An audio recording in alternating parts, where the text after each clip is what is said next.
هەموو بەخێر بن. ئەم ساڵیش پێکەوە کۆبووینەتەوانێ بۆ پیرۆزکردنی هەم هەشتی ئادار هەم ساڵیادی دامەزراندنی ژن تیڤی. ینی ڕاستی قسە زۆرە بۆی بیکەین ئەمڕۆ، ینی هەشتی ئادار هەم بۆ ئێمە وەکو ژن تیڤی هەمیش وەکو ڕۆژێکی تێکۆشانی ژنان بۆ ئێمە بایەقدارە.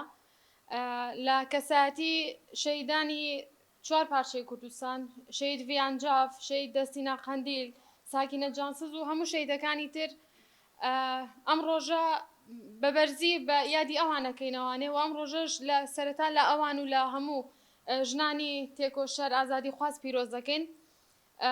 حەزمانە کرد بمانتوانیا ئەم ڕۆژە بە بەرفراوانتر بکەینەوانێ و ژنانی دیکەش ئەو ژنانی کە بە درێژایی ساڵ هەم هاوکاری ئێمە بوون، هەم لە ناو تێکۆشانی ئازادی ژنانە شوێن و پێگە و چالاکیان هەیە و قسەیان هەیە کۆ بکەینەوانێ، بەڵام بە بۆنەی دۆخی هەم ڕۆژاوای کوردستان هەم دۆخی ڕۆژهەڵاتی کوردستان و ینی ئەوەی کە کوردستان ڕوبەڕوویە بێتەوانێ نەمانتوانی بۆ یار حەزمان کرد هەمومان ینی ئەوەی کە ئامادەیە بینە لای یەکتر بتوانین هەشتی ئادار پیرۆز بکەین و ڕۆژی دامەزراندنی ژن تیڤیش هەڵبەت.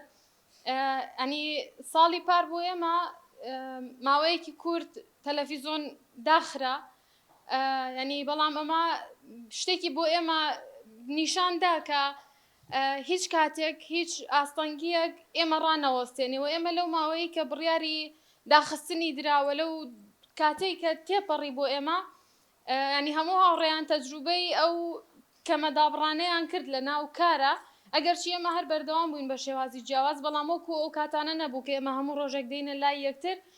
بەڵام دیسانی شتێکی لە لای هاوڕێیانمان دروست کرد لە ژن تیڤی کە ئێمە بە هەر شێوازێک بێ بەردەوامی بدەین بە کارەکانمان و لەو ماوەیە کە هاوڕێیان لە ماڵەوە بوون لە شوێنی کاری خۆمانە نەبووین، هەر کەس بە پێی ئەوەی کە پێویست بوو بۆ قۆناغەکە لەگەڵمانە بەردەوام بوو. ینی وەکو ژن تیڤی ئەبێ یەک سوپاسیان بکەین، دووش ینی ئەمە ببێتە تەجروبەیەک بۆ ئێمەی ژنان کە بۆچی تەلەڤیزۆنێکی وەکو ژن تیڤی دابخرێ، ئامانجی پشتی ئەوە چییە.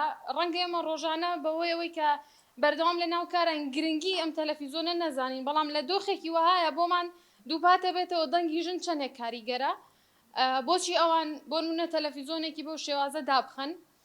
ینی دیسانیش هەم هەشتی ئادارە هەمیش ساڵیادی دامەزراندنی ژن تیڤیە، ئێمە بەڵێنی بەردەوامیدان بە کارەکانمان دووپاتەکەینەوە و هەشتی ئاداری هەموو ساڵێک بۆ ئێمە جارێکی تر بە خۆداچوونەوەیە کە بۆ ئێمە بتوانین لە ساڵی داهاتووە زۆر زیاتر زۆر باشتر بتوانین کارەکانمان بەڕێوە بەرین، هەڵبەت بە هاوکاری هەم ئێوە کە لێرەن لەگەڵمانە، هەمیش تەواوی کارمەندان و تەواوی ستاف و هاوڕێ هەڤاڵانمان لە ژن تیڤیە.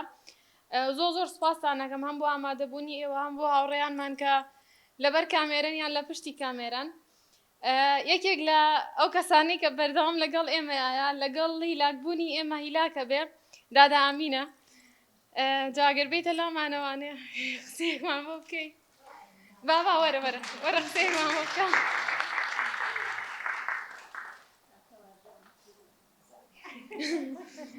هەشتی ئادار لێ پیرۆز بێ. هەشتی ئادار زۆر سوپاس بەردەوام ماندوو دەکەین، بەڵام دیسانیش هەر وەکو دایکێک لەگەڵ ئێمە هەموو کچی خۆ من هەموو مناڵی خۆ من هەشتی ئادار لە هەموو لایەک پیرۆز بێ لە هەر چواردەورەی ژنانی کوردستان. زۆر سوپاس بۆ ئێوەش بە قوربانتۆش، خۆش بی سەلامەت بی. دووبارە ئێوە بەخێر بن.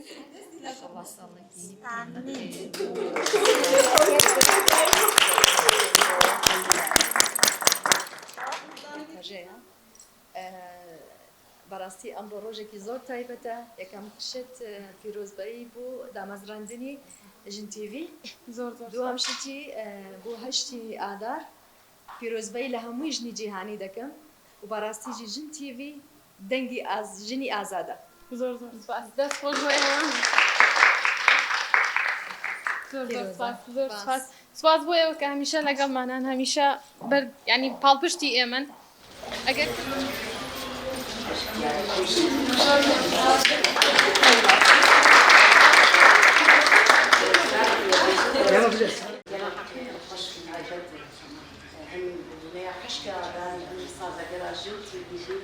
راستش بيبيع موجي جلد باش سركفتي وقت خوشخانه بود بو یعنی تلویزیون هیچ بو آزادی همیشه نام کار خوابتن خواستن.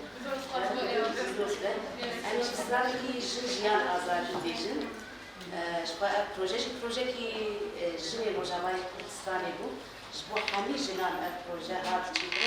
از فاز به استراتژی دیاری همون کارمند جن تیوی و همون هبانیمه حاضر دیدکی. سپاس باش. بركبي جوريح كبي بالفاتشية ما نسين بجنا زرقنا